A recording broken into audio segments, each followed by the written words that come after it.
Welcome to the Art Against Mental Illness podcast. My name is Alex Lovelace and this is my podcast about the healing powers of art for artists, art lovers, the art curious and anyone with an interest in mental health and well-being. So I guess you're wondering why I'm back so soon. Well, here's the thing. I've taken to preparing for these episodes by going out for walks and recording my thoughts via my headphone microphone into my phone, which I later then transcribe and then edit down into a proper episode. I tend to think better when I'm walking. After I wrote my last episode on finding your voice, I went out for a walk, as I often do, and was thinking about that episode and also some of the things I've been doing around large language models, Gen AI, ChatGPT, things like that, and decided to just record my thoughts there and then. And I was going to format that into a follow-up episode.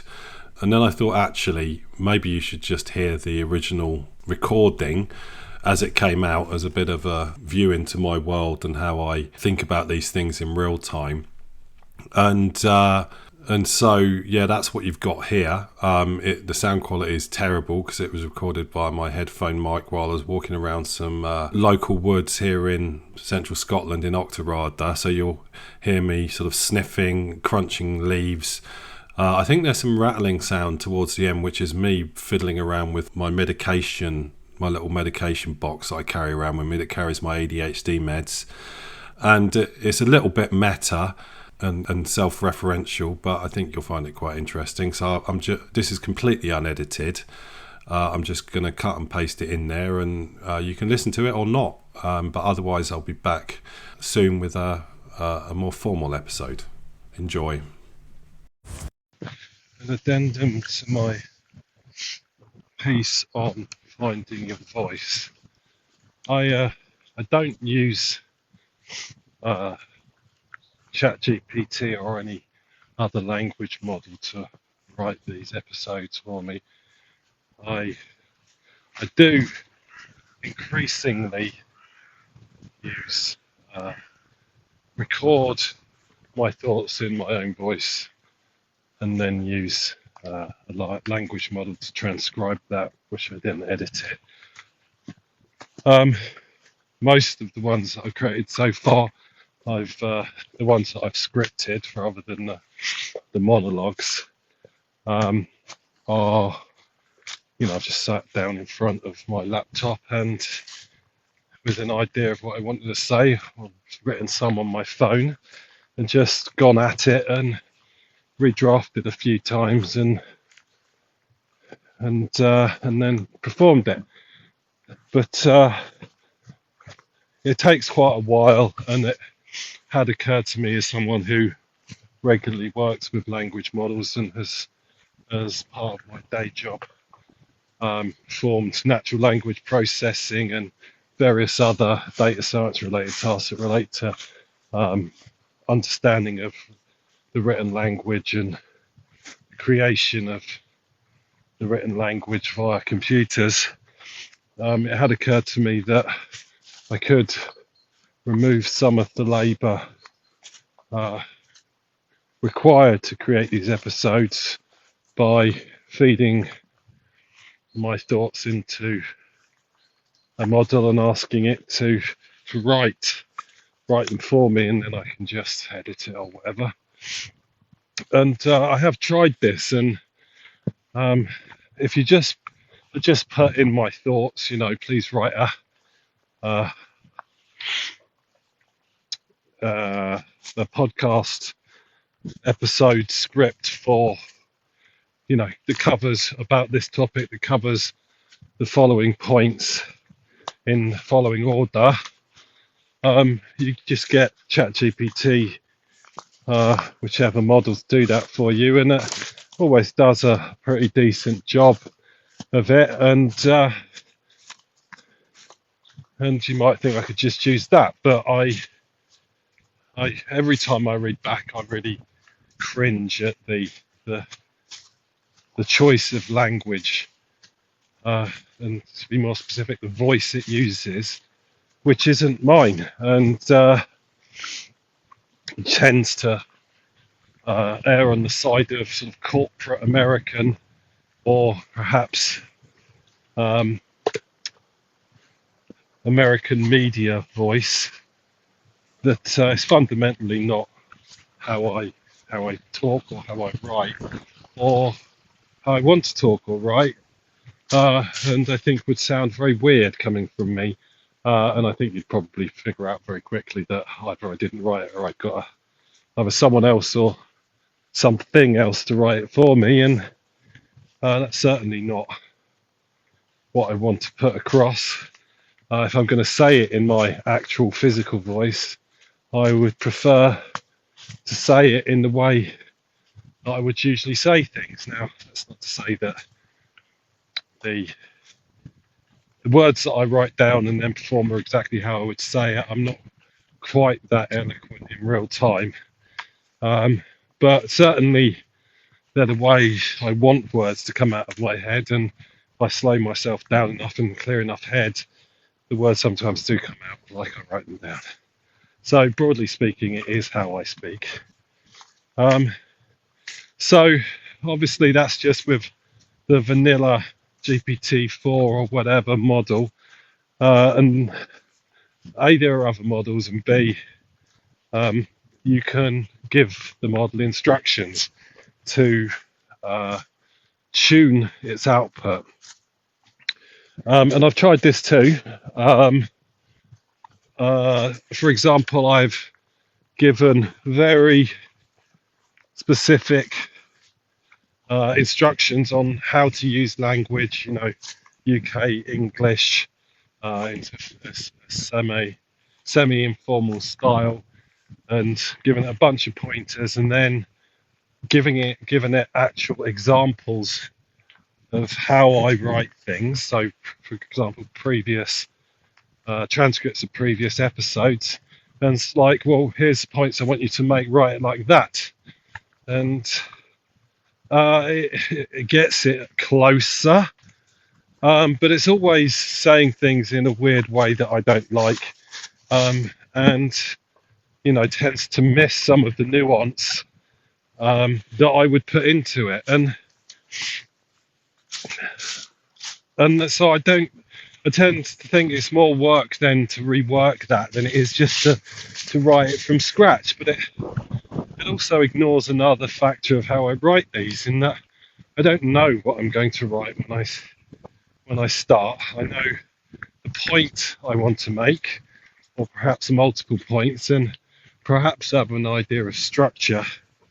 But and especially if I've dictated it, i.e., I've gone out for a walk and done a monologue about my thoughts about a particular subject, and then transcribed that.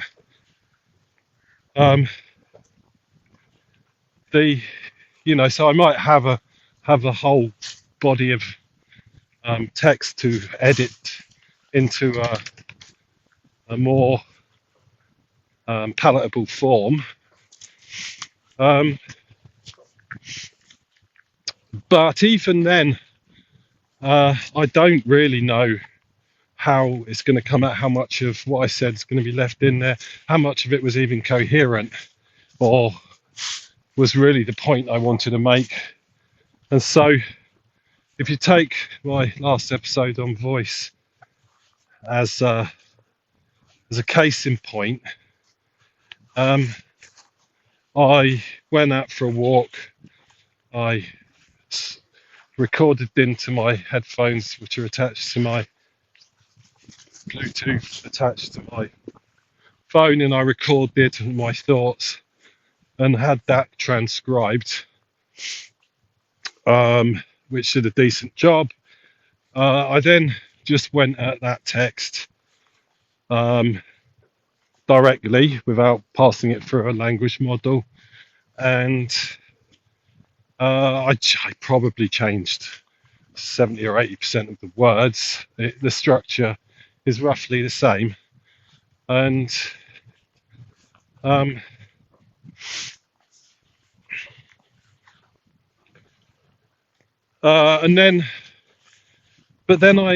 I sort of stumbled across some bits, and I'm like, yeah, this is good, but I kind of need to bring that alive a bit more. And that only happens sort of reading through it, changing this, but that. Well, that doesn't really say what I want it to say. And, although I understood the words that I said and they make sense, I don't think it's going to translate well. And so if you look, there's a whole block in there where I put in some examples of some pretty radical voices. And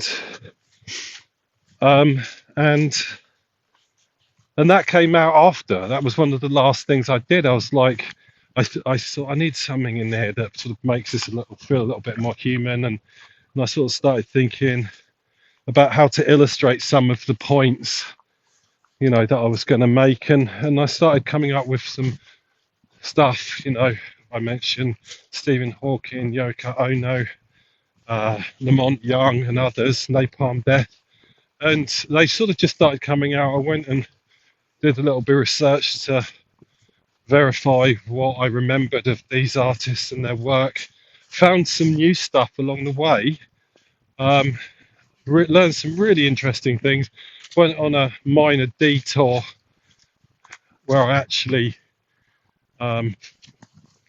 bothered to find out what the situation with Jerusalem, the West Bank Wall, Gaza Strip and Israel and the Palestinian people, because I had a fairly high level knowledge of that, but I sort of really didn't understand how that situation, how that state came about in the way that it is. And so while verifying my understanding of Banks's work on the West Bank Wall, I learnt a bunch about Israel and Palestine, and I'm not going to make comment on it, but I'm now more educated than I was before. Hasn't massively changed my view, but that's for another day, another podcast, maybe. But the point is that not only did all this come about as I was producing the piece, I learned a bunch, and the piece was a lot better for it. And I just simply wouldn't have conjured that up by sitting around thinking about the structure of the piece and then farming that work out to a language model. Not because, it's not because I'm being lazy by doing it. I mean, if I can make a tool work for me, I'm going to do it. I use Python to do things that, would be boring, laborious, and slow, or not even possible, where I should try and do it myself. So I don't shy away from using tools to help me do what I want, but only if they're actually helping me achieve the same thing I would have done otherwise, but faster. And in this case, not only would I have probably not put these extra embellishments in, I would unlikely to have gone and researched and discovered some new wonderful things in the art world and understand more about the situation in the Middle East, and I just would have missed that, and I don't want to. That's good. I'm really pleased that happened, and therefore, maybe I could get a model to talk in my voice, but would it make the choices that I made? Would it, if I said to it, insert some examples in here, would chose the examples that I chose, because they're very much part of me, my brain, the things that I know, the knowledge that I have. And GPT doesn't know everything. It knows probably all the facts that I know, but it doesn't know which facts I know. It doesn't know which I'm likely to choose. And maybe there's some point in the future where we'll have our own personal agent that reads and hears everything we do and does know, what we would do or what we would think, and that's theoretically possible now. But at what cost? And I think it's a big realization of mine where I'm sort of toying with the idea and feeling slightly icky about using a language model for any of my work. And let's be clear about this, where I'm doing my day job and what I need to do is write corporate, slightly American sounding English for a client or for my website or whatever. If that's what I need, I'm damn well using the model to do it. I almost certainly will have a model that more closely suits how I would say things, but it's for me, in a sense, for a lot of that sort of stuff, I sort of want my voice out the way. Certainly, well, depending on the type of communication, but absolutely I would. But using it for this stuff, it feels anyway a lot more personal, and I let my voice roam a lot more freely. I let my opinions and thoughts and philosophies flow, and that's that. The process is the whole process. So scooping bits of it out for the sake of convenience has totally changed the process, and so would change the output. And I think for the worse, not the better. So I'm not going to use a language model to produce my scripts for these. I will continue to use them to transcribe. I might use them in the process of doing any research I need to do, answer any questions I have about the world or whatever, and that's fine. But the words that get written, the structure, the tone of voice, the word choice, the phrase choice, the artists that appear, I want them, it's important for me, them to come from me, and when I speak these words out aloud to have conviction in them. And that when I say something, it's because I meant it, rather than I read something about it and wanted it to sound like I came up with it or I meant it, which is really not the case. I'm not claiming I'm some sort of philosophical genius, art wizard. But, you know, I talk about what I want to talk about when I want to talk about it. I've got my spin on things, which may or may not be controversial. I have no idea. But these are the things at this point in time that I believe and that I think and that are motivating me and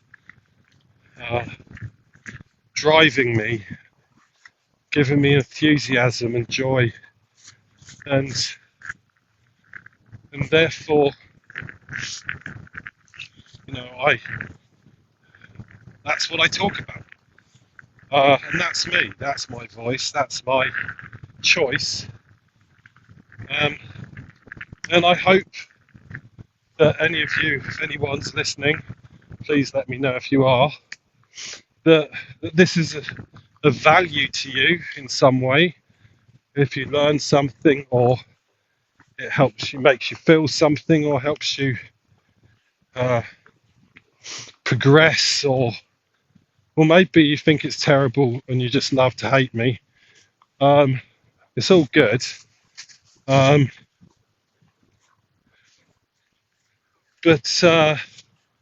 this is me. This podcast isn't like a magazine, you know, where lots of different people contribute, although it's not out of the question. I'll bring some others into the mix at some point in the future, but really this is about me and my thoughts on creativity based on my experiences and my understanding of the world. And I don't know if this is interesting or valuable, but I enjoy doing it, so I'm going to keep on doing it. And it's a good way for me to capture my thoughts on these things. Anyway, as a matter of posterity, it's like a diary. So feel free to listen, to not listen, but do know that if you're listening to me and I'm saying it, then I wrote it, I meant it. My ideas, my thoughts, minimal input from robots, computers, and language models.